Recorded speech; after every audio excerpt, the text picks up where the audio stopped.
یہ غزل کے چند شعر ہیں. میں تو اچھا سمجھتا ہوں تو لکھتا ہوں نا. بالکل بالکل. میں نے آواز بغاوت کو اٹھائے رکھا، میں نے آواز بغاوت کو اٹھائے رکھا، گویا مقتل کو گلابوں سے سجائے رکھا. شہر کے لوگ مجھے کیوں نہ سمندر کہتے، شہر کے لوگ مجھے کیوں نہ سمندر کہتے، میں نے ہر شخص کے عیبوں کو چھپائے رکھا. کیا بات. میں نے ہر شخص کے عیبوں کو چھپائے رکھا. زندگی میں نے صدا تجھ سے محبت رکھی، زندگی میں نے صدا تجھ سے محبت رکھی، تو نے کیوں مجھ کو تماشا سا بنائے رکھا. زندگی میں نے صدا تجھ سے محبت رکھی، تو نے کیوں مجھ کو تماشا سا بنائے رکھا. اور ایک یہ نیا خیال ہے شعر میں کہ جانے یہ کس کی دعاؤں سے ہوا ہے ممکن، جانے یہ کس کی دعاؤں سے ہوا ہے ممکن، تیز آندھی نے چراغوں کو جلائے رکھا. کیا بات ہے. تیز آندھی نے چراغوں کو جلائے رکھا، اور کبھی توڑا کبھی جوڑا میرے کوزہ گر نے، کبھی توڑا کبھی جوڑا میرے کوزہ گر نے، چاک پر اس نے صدا مجھ کو گھمائے رکھا، چاک پر اس نے صدا مجھ کو گھمائے رکھا. اور یہ تاریخی شعر ہے کہ ناز کرتی ہے وفا آج بھی اس پہ صابر، ناز کرتی ہے وفا آج بھی اس پہ صابر، جس نے مشکیزے کو دانتوں میں دبائے رکھا. کیا بات ہے، کیا بات ہے، زبردست. بہت شکریہ. انصاری صاحب، آپ کی ابھی تک کوئی بک پبلش ہوئی ہے؟ جی، جدائی مار دیتی ہے سن 2006 میں. ٹھیک ہے. اور یہ رمضان شریف میں سوہنا مدینے والا پنجابی. اور اب غزل کا مجموعہ شروع ہو چکا ہے، نام ابھی فائنل نہیں ہوا، انشاءاللہ 1.5 ماہ بعد پبلش ہو جائے گا. اس کے بعد دسمبر میں نعتیہ مجموعہ، انشاءاللہ 4 کتابیں میری اس سال کمپلیٹ ہو جائیں گی. ٹھیک ہو گیا، ٹھیک ہو گیا. مسعود صاحب، کیونکہ آپ کا تعلق جو ہے وہ تھوڑی مزاحیہ شاعری سے ہے، تو میں آپ سے کچھ مزاحیہ شعر سننا چاہوں گی. یہ غزل کے کچھ شعر ہیں کہ وہ جس ویگن اندر بیٹھی ہم بھی اس میں ناس کر بہ گئے، وہ جس ویگن اندر بیٹھی ہم بھی اس میں ناس کر بہ گئے، سیٹ پہ پہلے 7 بندے تھے ہم بھی 8ویں پھنس کر بہ گئے، اور دفتر کے باہر نوٹس تھا بلا اجازت بینا منع ہے، ہم نے بڑی چلاکی کی تھی اپنے آپ کو دس کر بہ گئے، اور اس کے پیو نے 9ویں واری بوئے سے کوٹ کر اٹھوایا، وہ بھی اگے ثابت قدم تھے 10ویں واری ہنس کر بہ گئے، اور کمر کا کسنا سنتے تھے پھر ایک دن سوچا کس کر دیکھیں، کھولا کسیا کس کر کھولا پھر دوبارہ کس کر بہ گئے. کیا بات ہے.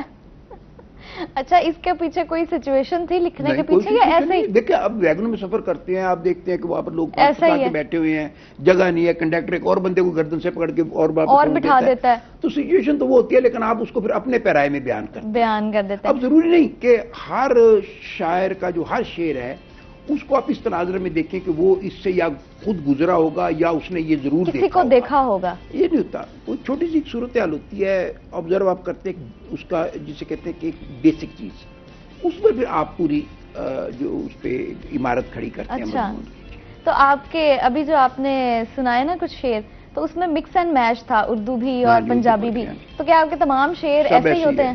Mix and match. کوئی پیور پنجابی شعر ہو؟ یاد نہیں. اچھا، کچھ پیور اردو؟ پیور اردو کوئی نہیں ہے. کوئی نہیں ہے. ٹھیک ہے، یعنی مکس اینڈ میچ سے چلتے ہیں. کسی اور زبان میں بھی کبھی لکھا؟ اسی میں کافی آ جاتی چیزیں. اسی میں کافی آ جاتی ہے. میں انگلش بھی استعمال کر لیتا ہوں. ٹھیک ہے. کہ لوچ لفانگ الیکٹ ہوا ہے، انیوا. اب یہ الیکٹ جو انگریزی کا لفظ ہے، لوچ لفانگ الیکٹ ہوا ہے. 2-4 اور شعر سنا دیں. لوچ لفانگ الیکٹ ہوا ہے، انیوا. بیبا پھر ریجیکٹ ہوا ہے، انیوا. سوئی میں تاگا ڈالنے والی نوکری پہ انا ایک سلیکٹ ہوا ہے، انیوا. اب دیکھیں یہ بظاہر آپ کو مزاحیہ شعر لگ رہا ہے. بالکل. لیکن آپ اس کو ایک ایک شعر کو ذرا، یہی بات کہ لوچ لفانگ الیکٹ ہوا ہے، انیوا، مطلب جو ہمارا پولیٹیکل سسٹم ہے یہ اس پہ بیسیکلی اس پہ یہ سارا اس کا یہ منظر بغیر کچھ سوچے سمجھے. لوچ لفانگ الیکٹ ہوا، انیوا. بیبا پھر ریجیکٹ ہوا ہے، انیوا. اور یہ جو مطلب جسے کہتے ہیں کہ نااہل آدمی اور مسفٹ آدمی جس طرح ہماری اوپر ایلیٹ کلاس میں اوپر بیٹھے ہوئے ہیں کہ سوئی میں دھاگا ڈالنے والی نوکری پہ انا ایک سلیکٹ ہوا ہے، انیوا. مطلب جس کام کے لیے آنکھوں کا ہونا ضروری ہے، اس پر ایک ایسا آدمی بیٹھا جس کی آنکھیں ہی نہیں ہیں، یعنی جس کو اس کام کی ہاؤ ناؤ ہی نہیں ہے وہ کام کرنے لگ گیا، بیسک جو اس کی کوالیفیکیشن ہے وہ اس پہ پورا نہیں اترتا. تو یہ پورا ہمارا جو معاشرہ ہے بنیادی طور پہ یہ اس کی منظر کشی ہے. اب ظاہر یہ مزاحیہ شعر لگتا ہے لیکن یہ مزاحیہ نہیں ہے، اس کے پیچھے بڑی سٹوری بیک گراؤنڈ ہوتا ہے. ڈیفینیٹلی. ٹھیک ہے. اب آپ اس صورتحال کو آپ یہ تو نہیں دیکھا ہوگا نا کہ کوئی باقی کوئی نابینا بیٹھا ہوا سوئی میں دھاگے ڈالنے پہ ہو، لیکن سچویشن سے اس کو ریلیٹ کر دیا. بالکل ایسے ہی ہے. انصاری صاحب آپ کوئی ایک شعر سنا دیں یا کوئی غزل سنا دیں. ہاں غزل کی بات کریں. اچھا ایسا ممکن ہے کہ جو اب آپ کی کتاب پبلش ہونے جا رہی ہے آپ اس میں سے یہ اسی میں سے سنا رہا ہوں جی. چلیں یہ تو زبردست ہے. کیونکہ متنازع آدمی ہوں میں شہر میں، سیدھی سی بات کرتا ہوں. ان کے لیے پیغام ہے کہ میرے احباب کو ہے مان کہ میں زندہ ہوں، میرے احباب کو ہے مان کہ میں زندہ ہوں، مجھ پہ مالک کا ہے احسان کہ میں زندہ ہوں. زندگی میں ہوں تیری قید میں تیری مرضی، مجھ سے لیتی رہے تاوان کہ میں زندہ ہوں. اور پھرتے حیرت سے مجھے دیکھ رہے ہیں دشمن، پھرتے حیرت سے مجھے دیکھ رہے ہیں دشمن، آ گیا ہوں سرے میدان کہ میں زندہ ہوں. اور کیا سمجھتا ہے مجھے کوئی نہیں اس سے غرض، کیا سمجھتا ہے مجھے کوئی نہیں اس سے غرض، مجھ کو خود اپنی ہے پہچان کہ میں زندہ ہوں. اور اتنے دکھ سہ کے بھلا کون جیا کرتا ہے، اتنے دکھ سہ کے بھلا کون جیا کرتا ہے، خود پہ ہو جاتا ہوں حیران کہ میں زندہ ہوں. میرے احباب کو ہے مان کہ میں زندہ ہوں، مجھ پہ مالک کا ہے احسان کہ میں زندہ ہوں. اور یہ دو اشعار جو لاہور میں جب میں پنجاب یونیورسٹی میں تھا تو بڑے ہٹ ہوئے تھے، پسند کیے جاتے تھے، مجھے یاد آ رہے ہیں کہ غم حیات سے نکلوں تو اور کچھ سوچوں، غم حیات سے نکلوں تو اور کچھ سوچوں، میں حادثات سے نکلوں تو اور کچھ سوچوں، دکھائی کچھ نہیں دیتا تیرے سوا مجھ کو، میں تیری ذات سے نکلوں تو اور کچھ سوچوں. کیا بات ہے، کیا بات ہے.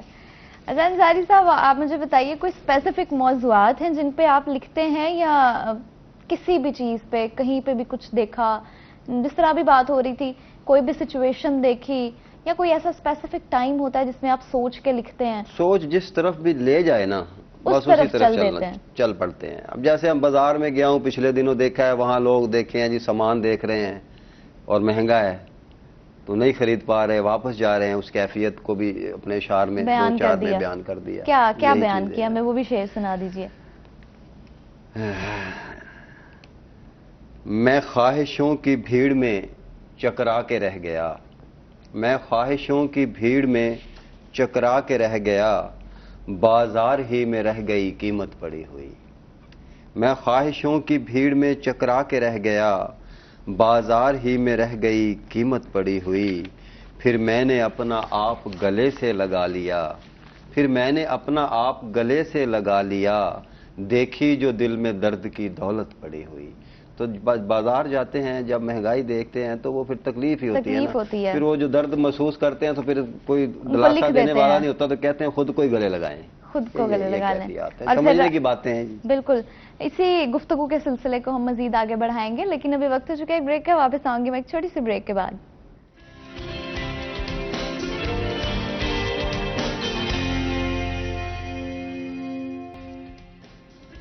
ویلکم بیک ناظرین. پروگرام روحی ایٹ 10 میں ایک دفعہ پھر سے آپ کو خوش آمدید کہتے ہیں.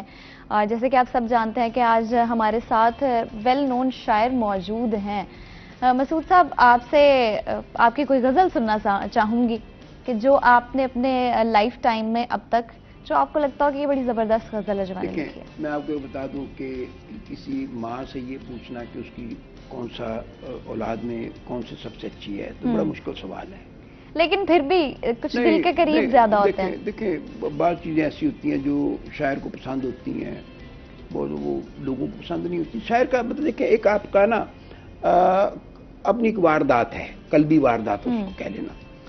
اس میں یہ ہے کہ آپ کو کوئی چیز بڑی اچھی لگ رہی ہوتی ہے، نہ وہ پڑھنے والوں کو مزہ دے رہی ہوتی ہے نہ وہ سننے والوں کو مزہ دے رہی ہوتی ہے. وہ اس لیے کہ اس کا جو ریفرنس ٹو کانٹیکسٹ ہے شاعر کو تو پتا ہوگا، باقی لوگوں کو نہیں پتا ہی نہیں ہوگا. تو اس لیے میں نہیں سمجھتا کہ جو شاعر کی پسندیدہ غزل ہے وہ آپ کی بھی پسندیدہ ہو.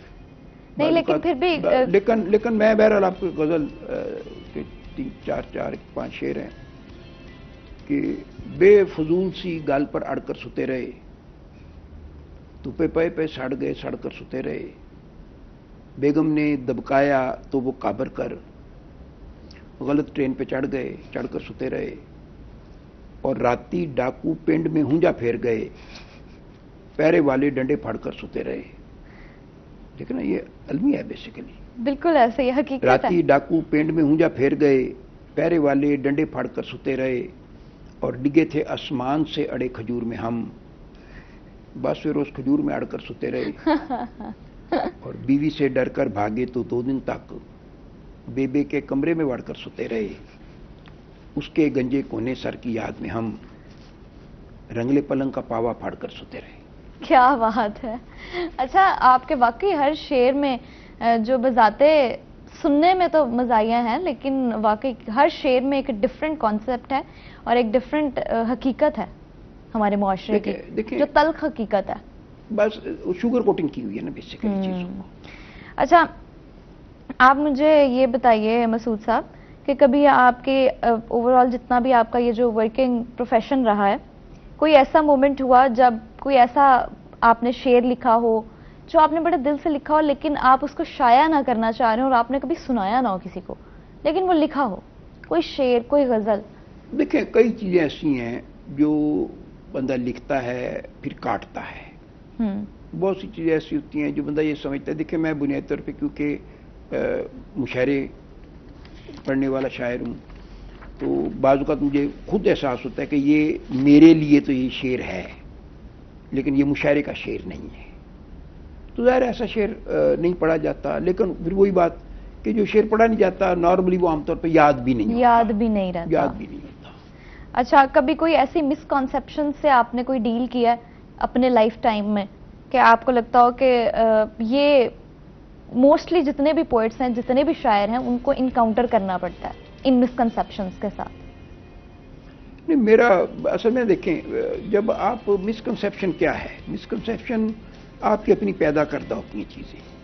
جب آپ کسی سے حسد کرتے ہیں نا تو پہلی بات تو یہ ہے کہ آپ یہ ذہنی طور پہ تسلیم کر لیتے ہیں کہ وہ آپ سے افضل ہے, آپ سے بہتر ہے. حسد آپ اس سے کرتے ہیں, آپ سے کمتر سے حسد نہیں کرتے, آپ اپنے سے برتر سے جس کو سمجھتے ہیں اس سے حسد کرتے ہیں. تو حسد کرنا, باقی کسی سے خام خواہ کا دل میں بغض رکھنا, میں یہ سمجھتا ہوں کہ زندگی بڑی تھوڑی ہے, ان کو ان کاموں میں ضائع نہیں کرنا چاہیے, پازیٹیو کام کرنے چاہیے. اس لیے مجھے کوئی مسکنسیپشن نہیں ہے کسی بارے. اچھا یعنی آپ کو ہر حتیٰ کہ مجھے الحمدللہ اپنے بارے میں مسکنسیپشن نہیں ہے, مجھے پتہ ہے کہ میں کیا ہوں. اچھا لوگوں کی طرف سے تو سننے کو ملتی ہیں؟ کبھی میں نے پرواہ نہیں کی, میں سوشل میڈیا پہ نہیں ہوں اس لیے مجھے بہت سی چیزوں کا پتہ نہیں. ٹھیک ہے. صابر انصاری صاحب آپ بتائیے کہ کسی نے آپ کو کبھی زندگی میں کوئی بیسٹ ایڈوائس دی ہو جو آپ کو اب تک آپ نے یاد رکھی ہو, کہ آپ کو لگتا ہو کہ شاعری کا جتنا بھی دورانیہ ہے جب سے میں نے لکھنا شروع کیا ہے اب تک یہ میری زندگی کی بیسٹ ایڈوائس تھی؟ بیسٹ ایڈوائس دیکھیں جی, میرے سینئر ہیں ممتاز اختر صاحب جن کا میں نے ذکر کیا ہے, ان کی صحبت مجھے اختیار ہے, بہت کچھ ان سے سیکھنے کو موقع ملا. انہوں نے یہ بات کہی تھی کہ بیٹا گردن میں سریا نہیں آنے دینا, جب آپ دیکھیں کہ غبارے میں ہوا بھر گئی ہے تو اس میں پن مارتے رہنا, تو اسی میں سارا کچھ آ جاتا ہے. کوزے میں دریا بند کر دیا انہوں نے. کیا مراد لے خوبصورت سکتے ہیں بات سمجھائی انہوں نے. اس سے مراد یہی ہے کہ اپنے آپ سے باہر نہیں ہونا, اپنی اوقات میں رہنا ہے, اپنے ایک دائرے میں رہنا ہے. اس میں ایک نصیحت ہے, بہت بڑی بات ہے. یہ باتیں اساتذہ کی یاد رکھنے والی ہوتی ہیں. اچھے سے اچھا شعر کہنے کی کوشش کرو, شعر پہ محنت کرو. یہ دیکھو کہ اس شعر میں یہ نہ دیکھیں کہ شعر میں کون سے لفظ لگانے ہیں, بلکہ یہ دیکھیں کہ کون سے اس میں ہم نے نکالنے ہیں. تو یہ باتیں ہیں جو ذہن میں ادب کے لحاظ سے زندہ ہے. ٹھیک ہے جی, بہت شکریہ آپ کا, آپ نے آج ٹائم دیا اور اتنا اچھا وقت گزرا آپ لوگوں کے ساتھ, اور بہت اچھے اچھے شعر سنے اور بہت سے تلخ حقیقتوں سے بھی واقف ہوئے. نہیں, ابھی تلخ حقیقتوں سے آپ نے بات ہی نہیں کی, موقع نہیں دیا. بہت شکریہ آپ سب کا, کیونکہ ہمارے پاس ٹائم اتنا ہی تھا. جی ناظرین، یہ تھا آج کا پروگرام. امید ہے آپ سب کو بہت پسند آیا ہوگا اور آج کے جتنے بھی موضوعات تھے ہمارے ان پہ بھی ہم نے جو بات کی وہ آپ کو اس سے بہت ساری انفارمیشن ملی ہوگی اور انٹرٹین بھی ہوئے ہوں گے. تو یقیناً آج کا شو کیونکہ میں نے کیا تو آئی ہوپ آپ لوگوں کو اچھا لگا ہوگا. تو کل سے انشاءاللہ دوبارہ سے آپ کو آپ کی ہوسٹ آسما رورین ملیں گی اور دوبارہ سے اپنی ذمہ داریوں کو سنبھالیں گی. تو آج کے لیے مجھے اجازت دیجیے اور زندگی رہی تو دوبارہ ملاقات ہوگی. بہت شکریہ.